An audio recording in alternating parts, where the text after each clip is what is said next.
Standing in my childhood home, surrounded by relatives praising my sister Dakota for her groundbreaking medical research, I felt my world crumble. For 3 years, I had poured my soul into developing a revolutionary cancer treatment protocol. Tonight, at our family reunion, Dakota was accepting congratulations for work that was entirely mine. The research that had consumed my nights, the breakthrough that had nearly cost me my marriage, the discovery that would save thousands of lives. She was claiming it all. As I watched her bask in the glory that rightfully belonged to me, I knew this betrayal would either destroy our family or reveal the truth that had been hidden for far too long. Before we dive into this incredible story of family betrayal and ultimate justice, I would love to know where you are watching from tonight. This story shows how sometimes the people closest to us can become our biggest enemies. If you have ever experienced family drama or workplace betrayal, you will definitely want to stick around for this wild ride. Hit that like button if you are ready for some serious family revenge drama, and do not forget to subscribe because trust me, you will not want to miss how this story ends. My name is Scarlett Montgomery, and I am a biomedical researcher at Johns Hopkins University. For the past 5 years, I have been working tirelessly in the field of oncology, specifically focusing on targeted cancer therapies. My research on personalized treatment protocols using genetic markers had been groundbreaking, and I was months away from publishing my findings in the New England Journal of Medicine. The reunion was supposed to be a celebration. Our family had not gathered like this in over 10 years, and everyone was excited to reconnect. Dakota, my older sister, had always been the family favorite. She was charming, beautiful, and had a way of making everyone love her instantly. I was the quiet one, the nerd who spent more time in laboratories than at social gatherings. Our parents had always been proud of both of us, but Dakota seemed to effortlessly capture their attention and admiration. As I walked into the reunion that evening, I was genuinely excited to share my recent breakthrough with the family. I had been working on this research project since my postdoctoral fellowship, and it was finally coming to fruition. The protocol I had developed could potentially revolutionize how we approach certain types of aggressive cancers, particularly those that had previously been considered untreatable. Dakota greeted me at the door with her usual dazzling smile. She looked stunning as always, wearing a designer dress that probably cost more than my monthly salary. She had always been successful in her marketing career, working for various pharmaceutical companies over the years. While I buried myself in research, she had climbed the corporate ladder with impressive speed. "Scarlett, I am so glad you made it," she said, embracing me warmly. "I have some exciting news to share with everyone tonight." I smiled back, assuming she was talking about another promotion or maybe a new job opportunity. Dakota had always been ambitious, and her career success was something our family celebrated regularly. I was genuinely happy for her and looked forward to hearing her good news. The evening started beautifully. Cousins, aunts, uncles, and family friends filled our parents' house with laughter and conversation. The dining room table was laden with all our favorite childhood foods, and the atmosphere was warm and festive. I spent time catching up with relatives I had not seen in years, sharing stories about my research in general terms, and listening to their updates about marriages, children, and career changes. About an hour into the reunion, Dakota clinked her wine glass to get everyone's attention. The room fell silent as all eyes turned to her. She stood gracefully in the center of the living room, commanding the space with her natural charisma. "I wanted to share some incredible news with all of you tonight," she began, her voice carrying that confident tone I had always envied. "After years of hard work and dedication, I have developed a revolutionary cancer treatment protocol that could change everything we know about oncology." My blood ran cold. The words hit me like a physical blow, and I felt the color drain from my face.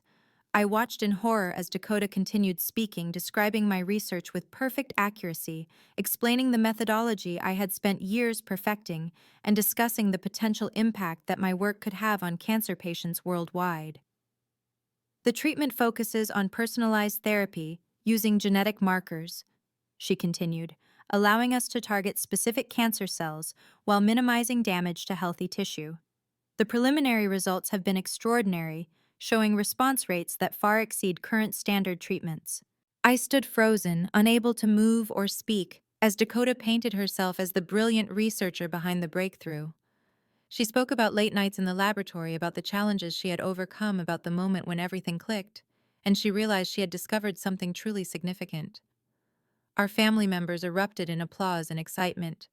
I watched as our parents beamed with pride, as cousins rushed to congratulate Dakota, as aunts and uncles asked detailed questions about her research. Everyone was so impressed, so proud, so amazed by her intelligence and dedication. "Dakota, this is absolutely incredible!" our mother exclaimed, tears of joy streaming down her face.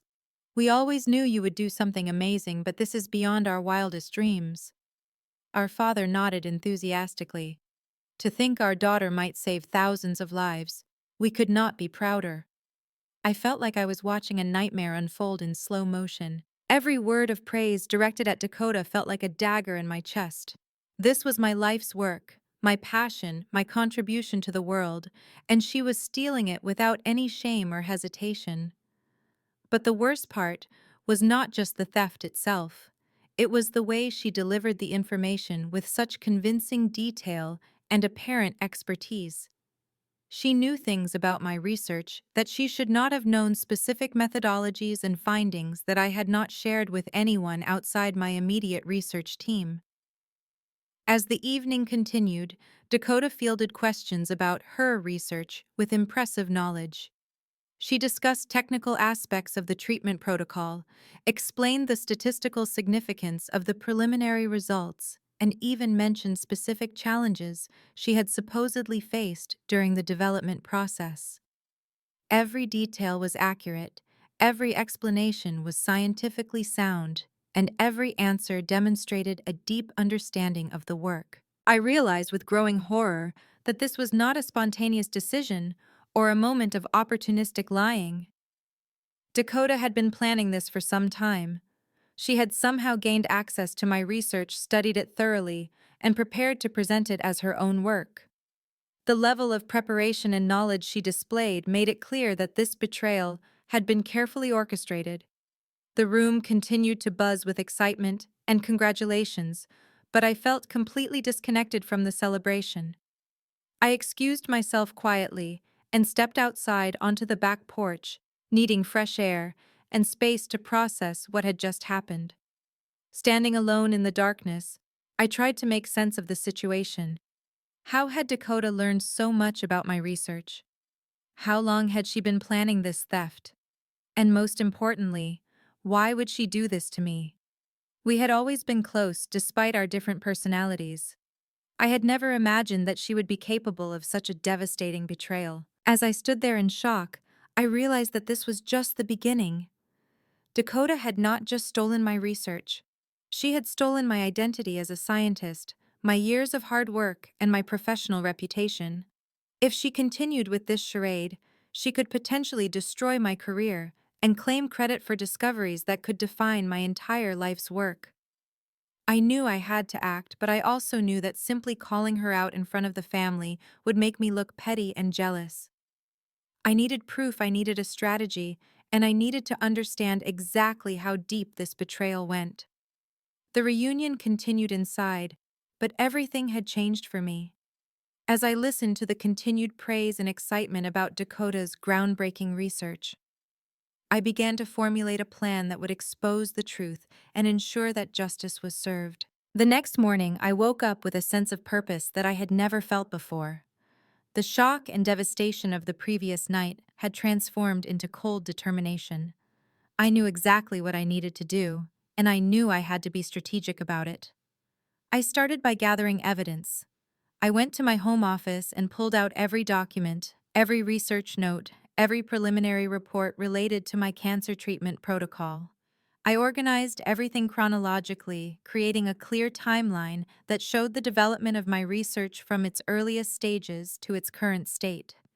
The evidence was overwhelming. I had laboratory notebooks dating back 4 years showing my initial hypotheses and early experiments.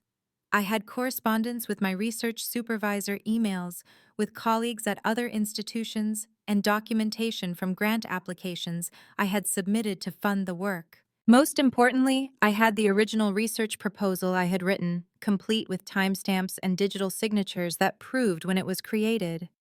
But I needed to understand how Dakota had gained access to this information. My research was confidential, shared only with my immediate team and supervisors.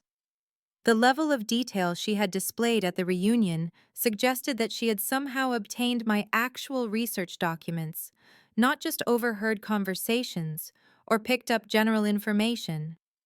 I started investigating, and what I discovered made my blood boil. Over the past 6 months, Dakota had been dating Dr. Marcus Webb, a colleague from my department at Johns Hopkins. Marcus was not directly involved in my research, but he had access to departmental files and had attended several presentations where I had discussed my preliminary findings. I realized that Marcus must have shared my confidential research with Dakota, either intentionally or through careless pillow talk. The timeline made perfect sense. Dakota had started dating Marcus about 8 months ago, right around the time when my research was entering its most crucial phase and generating significant excitement within the department. Armed with this information, I knew I needed to be careful about how I proceeded. Simply confronting Dakota would not be enough. She could deny everything, claim that she had independently developed similar research, or even accuse me of trying to steal her work. I needed to expose the theft in a way that would be undeniable and public. I decided to attend the follow-up family gathering that had been planned for the next weekend. Dakota had announced that she would be bringing some colleagues from her research team to meet the family and discuss potential publication opportunities. I knew this would be my opportunity to expose the truth. But I did not want to ambush her without warning. Despite everything she had done, she was still my sister, and I wanted to give her a chance to come clean voluntarily. I called her the Wednesday before the gathering and asked if we could meet for coffee. We met at a small cafe near her apartment, and I could tell immediately that something was different about her demeanor. She seemed nervous, almost guilty, which was unusual for Dakota. She had always been confident to the point of arrogance, but today she was fidgeting with her coffee cup and avoiding direct eye contact. Dakota, I said carefully, I wanted to talk to you about the research you mentioned at the reunion. Her face went pale and I saw a flicker of panic in her eyes before she composed herself. What about it? I think there might be some confusion about the work you described. It sounds remarkably similar to research I have been conducting at Johns Hopkins. She laughed, but it sounded forced and hollow. Scarlett, we work in similar fields. It makes sense that we might be exploring comparable approaches to cancer treatment. Great minds think alike, right? I stared at her for a long moment, giving her another opportunity to tell the truth. Dakota, the research you described is identical to my work, not similar identical. You mentioned specific methodologies, statistical results, and even particular challenges that are unique to my research protocol. Her composure cracked slightly, and I saw something I had never seen before in my sister's eyes: genuine fear. But instead of confessing, she doubled down on her deception. I resent the implication that I would steal someone else's work, she said, her voice rising slightly. I have been working on this research for over 2 years. Just because you work in a related field does not mean you own every discovery in cancer treatment. I felt a surge of anger at her continued lying, but I kept my voice calm and controlled. Dakota, I have documentation proving that this research is mine.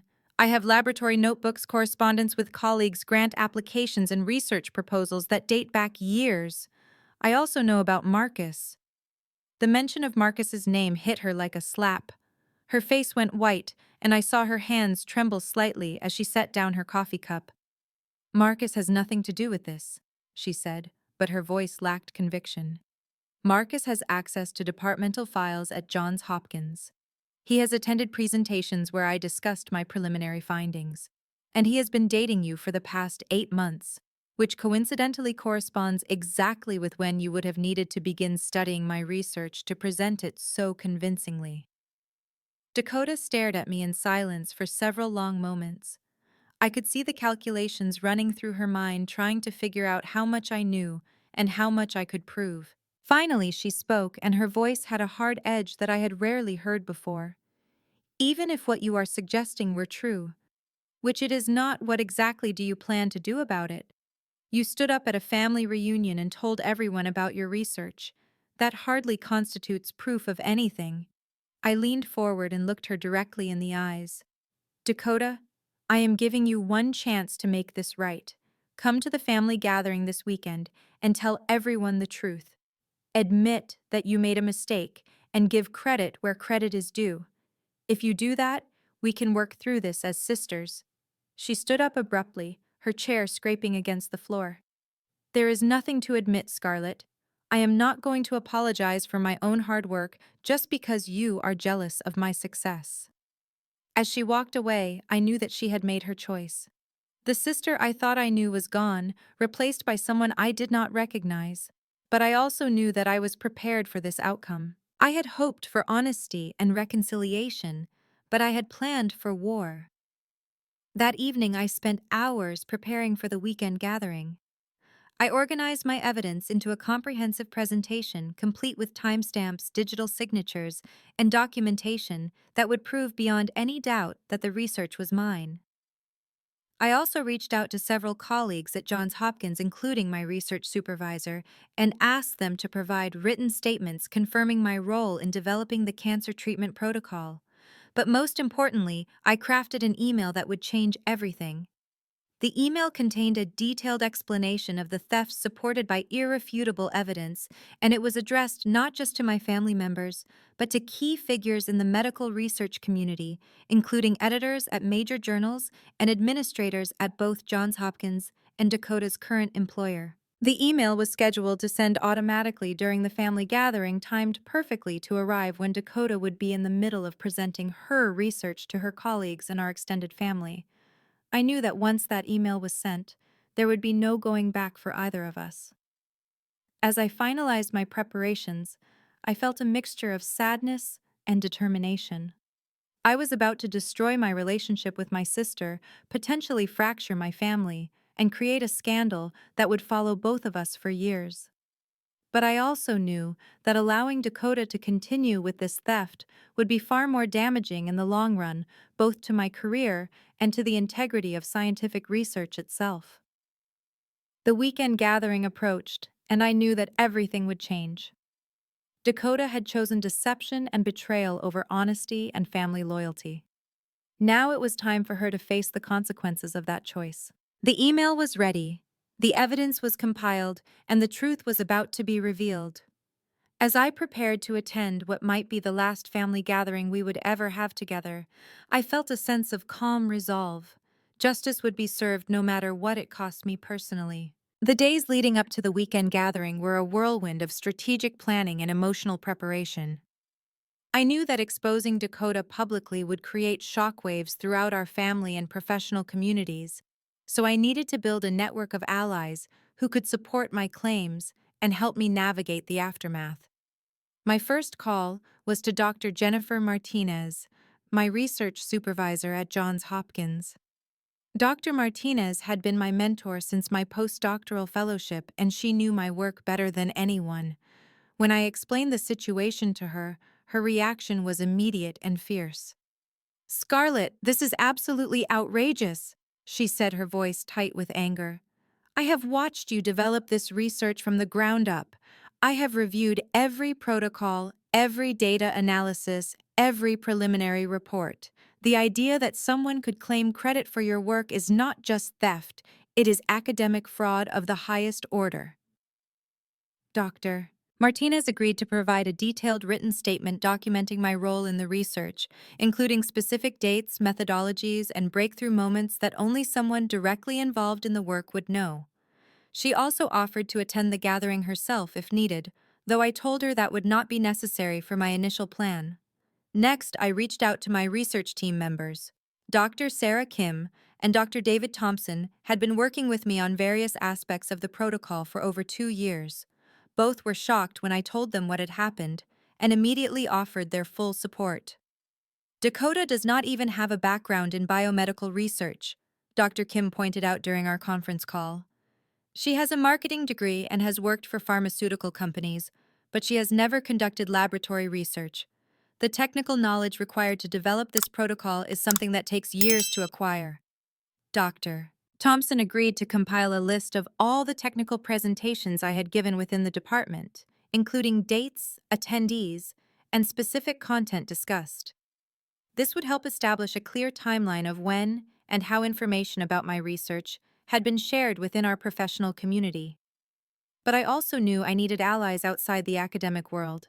The family gathering would include relatives who might be more impressed by Dakota's charisma than by scientific evidence, so I needed people who could speak to my character and work ethic over the years. I called my cousin Rebecca, who had always been like a sister to me growing up. Rebecca worked as a journalist for a local newspaper, and her investigative instincts kicked in immediately when I explained the situation. "This is insane, Scarlett," she said. "I remember when you first started talking about this cancer research years ago. You were so excited about the potential applications and you spent hours explaining the science to me even though I barely understood half of it. There is no way Dakota developed this independently." Rebecca offered to attend the gathering and help document everything that happened.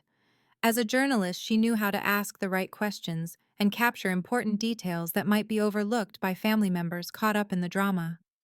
I also reached out to my former college roommate Amanda, who was now a lawyer specializing in intellectual property theft.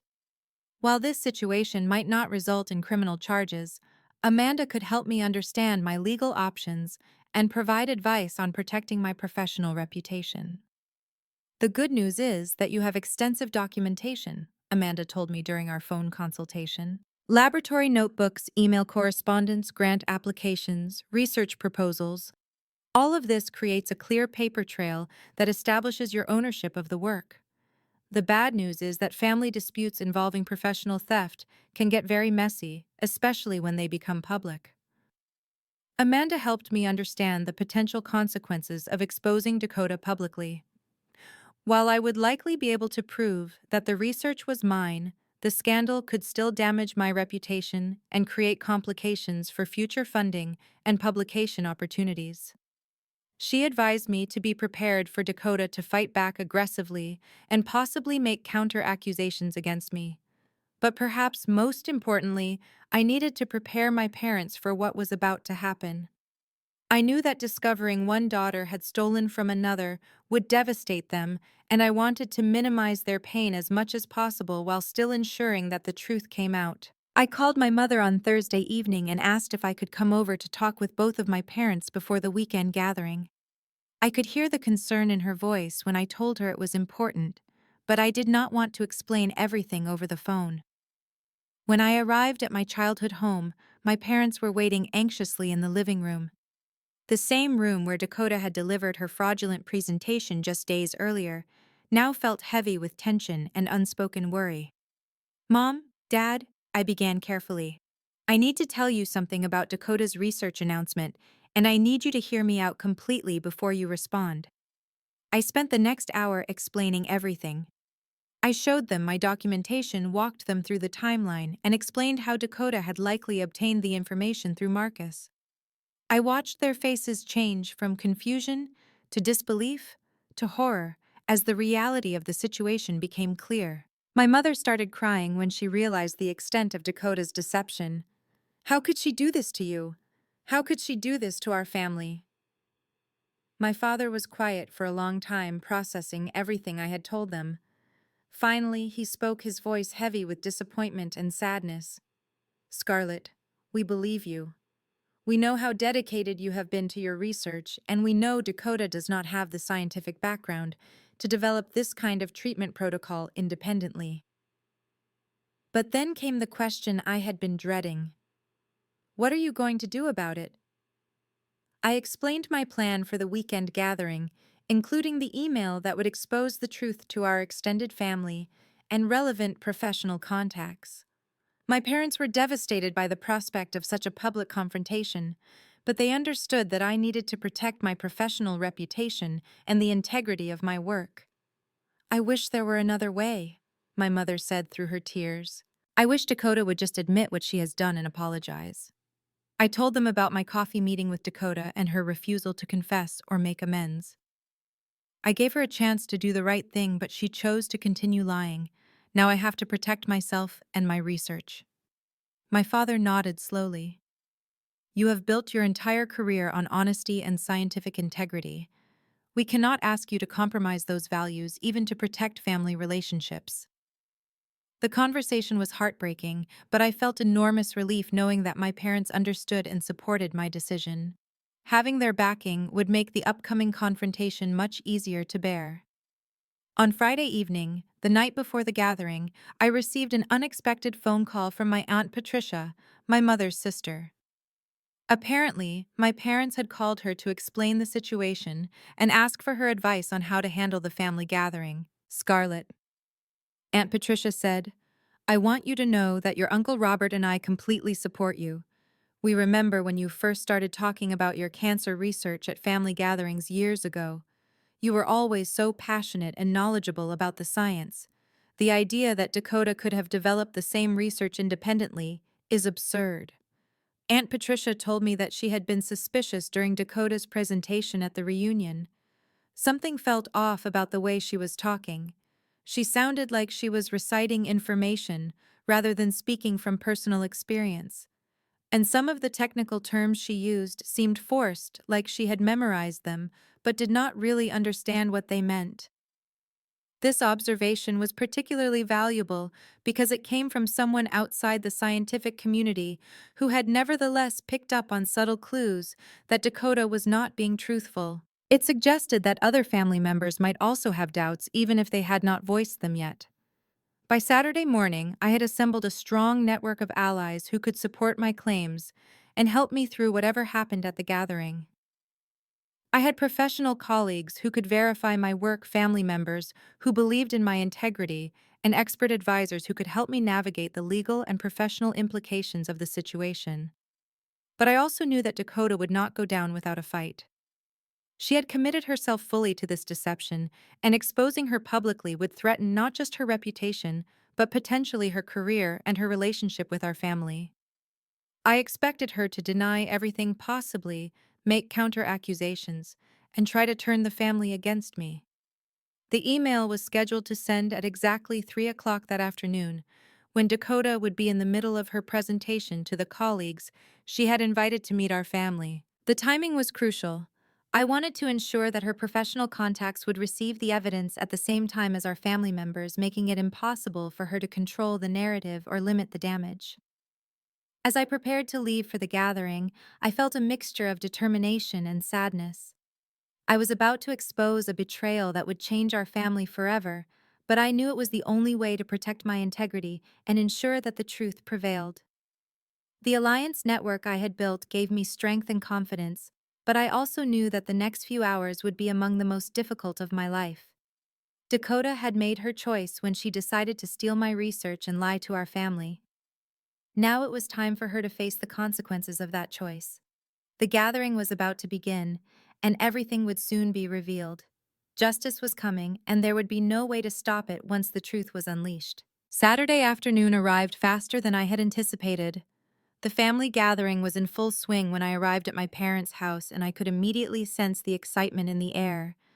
Dakota had indeed brought her research colleagues, 3 people in expensive suits who were mingling with our relatives and discussing publication strategies and potential partnerships. I recognized one of them immediately, and my heart sank.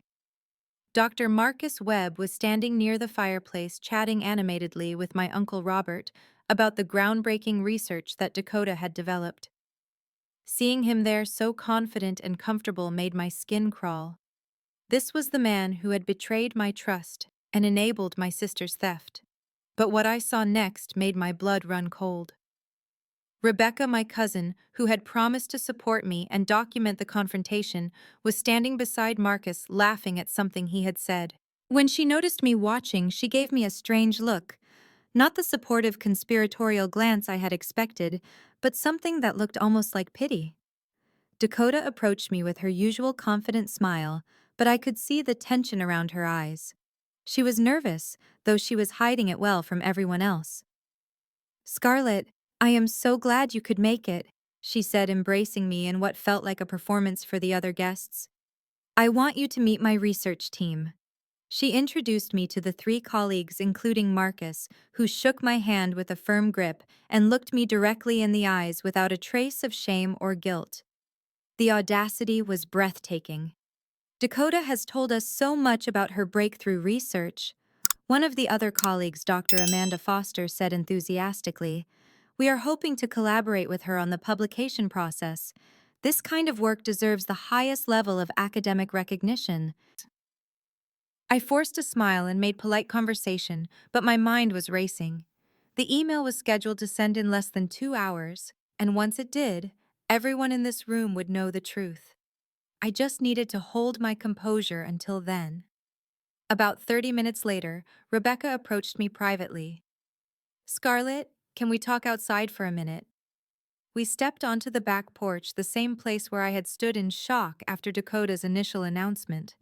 But this time, the conversation would be very different from what I had expected.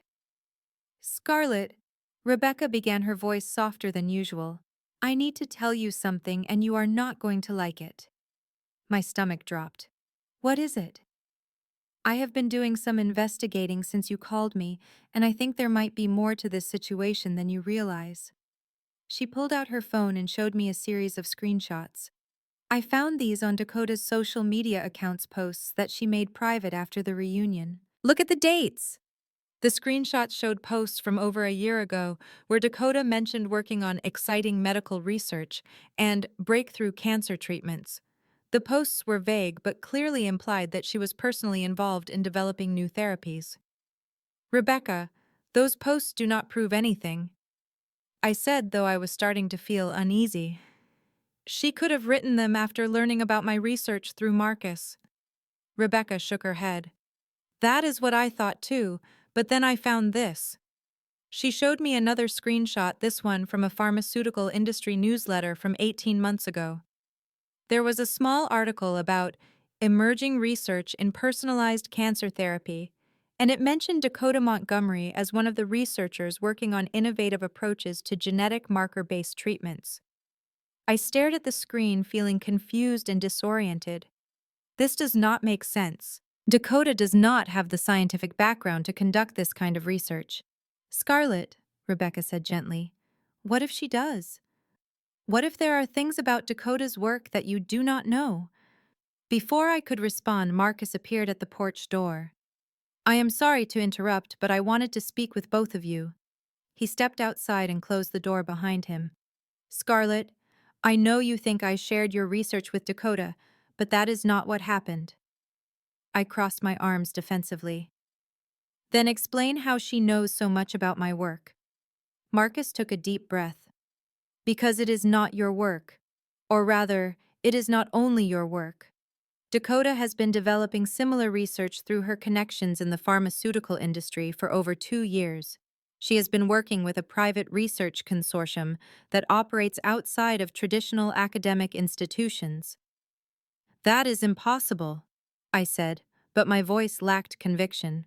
"The pharmaceutical company where Dakota works has a research division that focuses on personalized cancer therapies," Marcus continued. "They have been developing protocols very similar to yours, and Dakota has been involved in that development process. When she heard about your research through our conversations, she realized that you were working on nearly identical approaches." Rebecca nodded. "I spoke with some of Dakota's colleagues yesterday. They confirmed that she has been involved in cancer research development for the past 2 years, though most of it has been conducted under corporate confidentiality agreements." I felt like the ground was shifting beneath my feet. But the presentation she gave at the reunion, she described my exact methodologies, my specific findings. "Because your methodologies and findings are very similar to what she has been developing independently," Marcus said. "When two researchers approach the same problem using similar scientific principles, they often arrive at comparable solutions." "Scarlett," Rebecca said gently, "I think there might have been a misunderstanding. I think Dakota was trying to share her own research, not steal yours." The conversation continued for another 20 minutes, with Marcus and Rebecca presenting evidence that seemed to support Dakota's version of events. They showed me corporate documents, research timelines, and correspondence that suggested Dakota had indeed been involved in legitimate cancer research development. By the time we went back inside, I was thoroughly confused and starting to doubt my own perceptions. Had I misunderstood the situation? Had my competitive relationship with Dakota colored my interpretation of events? Was I the one who was wrong? As 3 o'clock approached, I felt a growing sense of panic. The email I had prepared was about to be sent to dozens of people, including prominent figures in the medical research community. If I was wrong, if Dakota was telling the truth about her independent research, then I was about to destroy both of our reputations with false accusations. I excused myself and went to the bathroom, pulling out my phone to try to cancel the scheduled email. But as I fumbled with the settings trying to figure out how to stop the automatic sending, I heard the notification sound that meant it was too late. The email had been sent, and there was no way to take it back. In a few minutes, everyone at the gathering would start receiving notifications on their phones. Dakota, her colleagues, and my family members would all read my detailed accusations of theft and fraud. I stared at myself in the bathroom mirror, realizing that I might have just made the biggest mistake of my life. If Dakota was telling the truth, I had just committed professional suicide and destroyed my family relationships for nothing. The sound of raised voices from the living room told me that people were starting to read the email. There was no going back now. I had to face whatever consequences awaited me, even if it meant admitting that I had been catastrophically wrong about everything. When I emerged from the bathroom, the atmosphere in the house had changed dramatically. Family members were clustered around their phones, reading the email I had sent, while Dakota stood in the center of the living room, looking pale and shaken. Her 3 colleagues were also reading on their devices, their expressions growing more serious by the minute. My mother approached me with tears in her eyes. "Scarlett, what have you done?" Before I could answer, Dr. Amanda Foster, one of Dakota's colleagues, cleared her throat loudly to get everyone's attention. "I think we need to have a very serious conversation about what is happening here." Dakota looked at her with panic in her eyes. "Amanda, I can explain everything." "Actually," Dr. Foster said firmly, "I do not think you can, because I know exactly whose research this really is, and it is not yours." The room fell completely silent. Rebecca and Marcus exchanged confused glances while Dakota's face went white as paper. Dr. Foster continued, "I work for the New England Journal of Medicine as a senior editor. 3 weeks ago, we received a submission for publication of a groundbreaking cancer treatment protocol. The research was submitted by Dr. Scarlett Montgomery of Johns Hopkins University." She pulled out her tablet and began reading. "The research describes personalized cancer therapy using genetic markers with preliminary results, showing extraordinary response rates for previously untreatable aggressive cancers. The methodology, statistical analysis, and findings are identical to what Dakota described at your family reunion." Dakota tried to speak, but Dr. Foster held up her hand. "I came here today because Dakota contacted our journal claiming that her research had been stolen by a colleague at Johns Hopkins. She said she was the original developer of the protocol, and that someone named Scarlett Montgomery was trying to publish her work without permission." The revelation hit the room like a bomb. I felt my knees go weak as I realized the full extent of Dakota's deception. She had not only stolen my research and presented it to our family, but she had also tried to preempt my publication by claiming that I was the thief. "Dakota reached out to us claiming to be the original researcher," Dr. Foster continued. "She provided what appeared to be legitimate documentation supporting her claim. However, something about her submission felt off, so I decided to investigate further before taking any action against Dr. Montgomery." Marcus stepped forward, looking confused and angry. "Dakota, you told me that Scarlett was trying to steal your research. You said you needed my help to gather evidence of her theft." The pieces of the puzzle suddenly clicked into place for me. Dakota had not just used Marcus to gain access to my research. She had manipulated him into believing that I was the one stealing from her. She had turned him into an unwitting accomplice by convincing him that he was helping to expose fraud rather than commit it. Dr. Foster pulled out a folder and began distributing documents to everyone in the room. These are copies of Dr. Montgomery's original research submissions, including timestamps that prove when each document was created. I also have correspondence from her research supervisor at Johns Hopkins confirming her role in developing this protocol over the past 4 years. She handed another set of documents to Dakota. These, on the other hand, are the documents that Dakota submitted to our journal. While they appear legitimate at first glance, careful examination reveals that they are modified versions of Dr. Montgomery's original work, with names and dates changed but the content remaining essentially identical. Dakota was trembling now, her composed facade completely shattered. "This is all a misunderstanding," she said weakly. "I can explain." But Dr. Foster was not finished. "There is more. In the process of investigating this situation, I contacted the pharmaceutical company where Dakota claims to work as a researcher. They confirmed that while Dakota is employed by their company, she works in marketing and business development. She has never been involved in any research activities, and the company has no record of her developing any cancer treatment protocols." Rebecca gasped audibly. "Dakota, is this true?" The silence stretched on as Dakota stood in the center of the room, surrounded by family members and colleagues who were now staring at her with expressions of shock and disappointment. The web of lies she had constructed was unraveling before everyone's eyes. Finally, my father spoke, his voice heavy with sadness and disappointment. "Dakota, we need you to tell us the truth. All of it."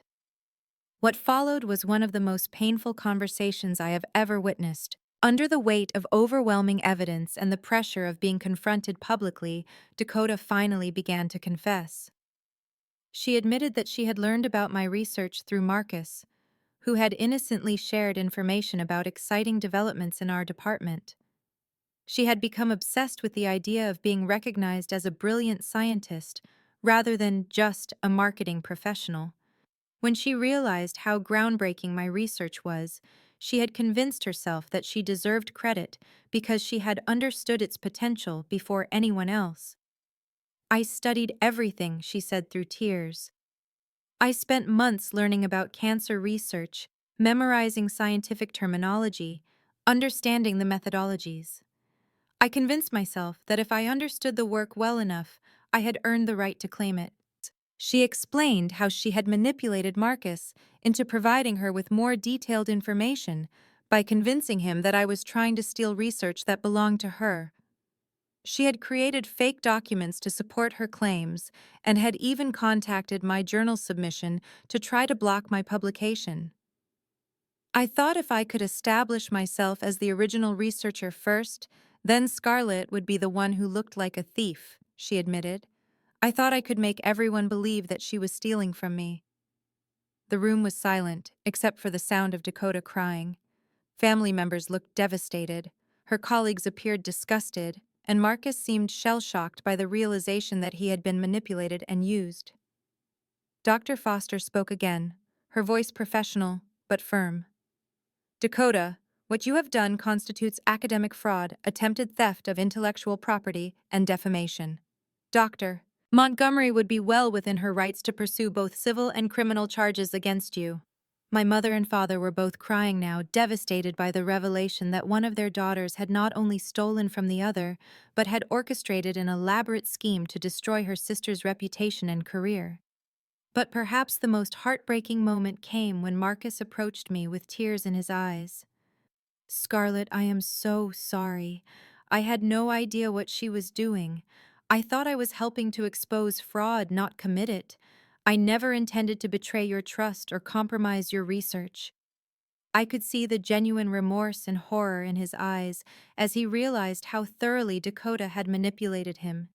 He had been used as a pawn in her scheme, and his guilt was almost as painful to witness as Dakota's confession. Rebecca also approached me, her face flushed with embarrassment.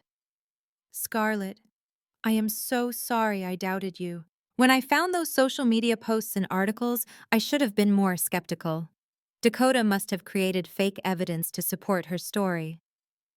Dr. Foster confirmed this, explaining that some of the documents Rebecca had found were sophisticated forgeries that Dakota had created to establish a false timeline for her supposed research activities.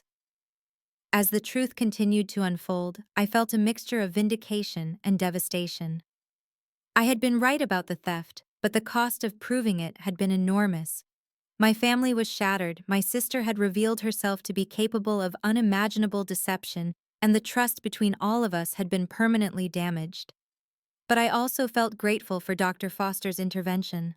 Without her investigation and expertise, Dakota might have succeeded in her scheme to discredit me and claim ownership of my life's work. Her arrival at the gathering had been providential, providing the independent verification I needed to expose the truth conclusively. The gathering ended shortly after Dakota's confession, with her colleagues leaving immediately and family members struggling to process what they had witnessed. The celebration, that was supposed to showcase Dakota's success, had turned into a devastating revelation of betrayal and fraud. The aftermath of that devastating weekend unfolded over the following weeks and months, bringing both justice and healing in ways I had never expected. The immediate consequences for Dakota were swift and comprehensive, while the long-term effects reshaped our entire family dynamic and taught me valuable lessons about integrity, forgiveness, and the meaning of true family. Dr. Foster followed through on her obligations as a journal editor, formally reporting Dakota's attempted fraud to the appropriate authorities.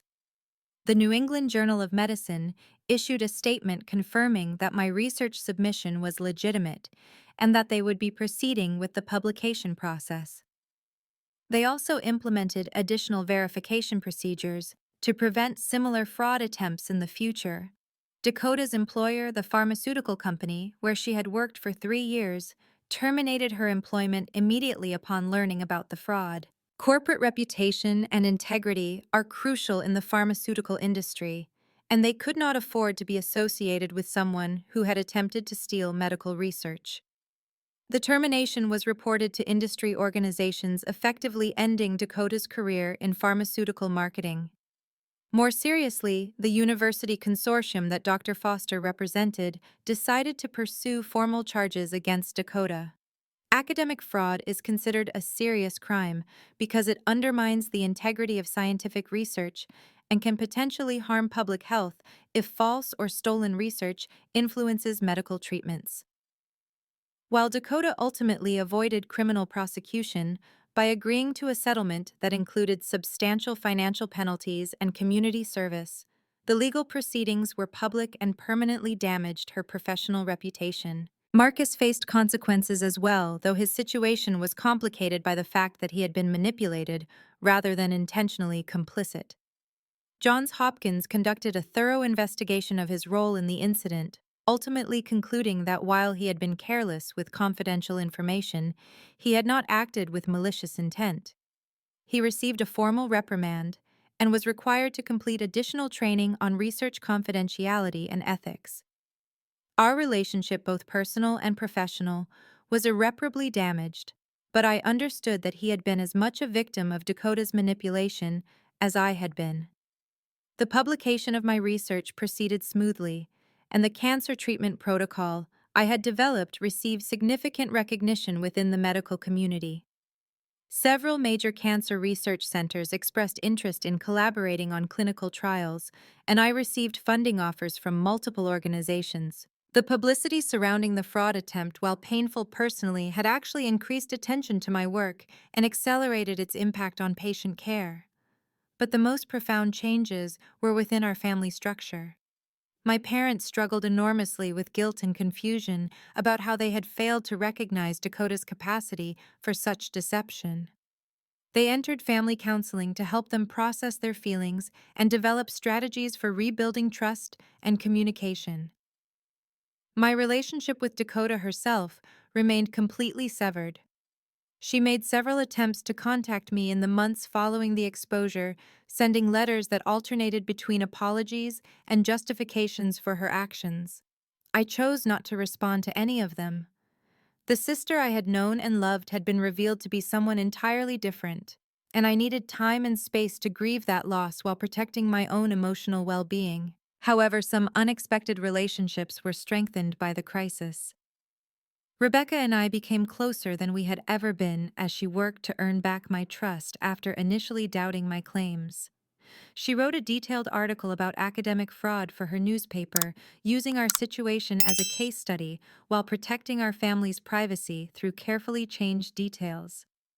Her experience taught both of us about the importance of supporting family members, even when situations seem unclear or complicated. Dr. Foster became an important mentor and advocate for me within the medical research community. Her intervention had been crucial in exposing the truth, and she continued to provide guidance on publication strategies and career development.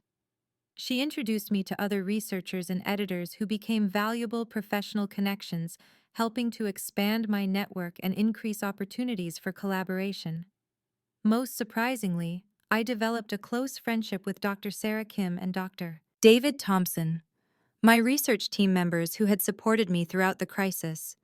We had worked together professionally for years, but the shared experience of defending our research and standing up for scientific integrity created a deeper bond between us. They became like chosen family members, people who understood my passion for the work and shared my commitment to ethical research practices. The cancer treatment protocol we developed together has now been implemented in clinical trials at 4 major medical centers, and preliminary results suggest that it could help thousands of patients who previously had few treatment options.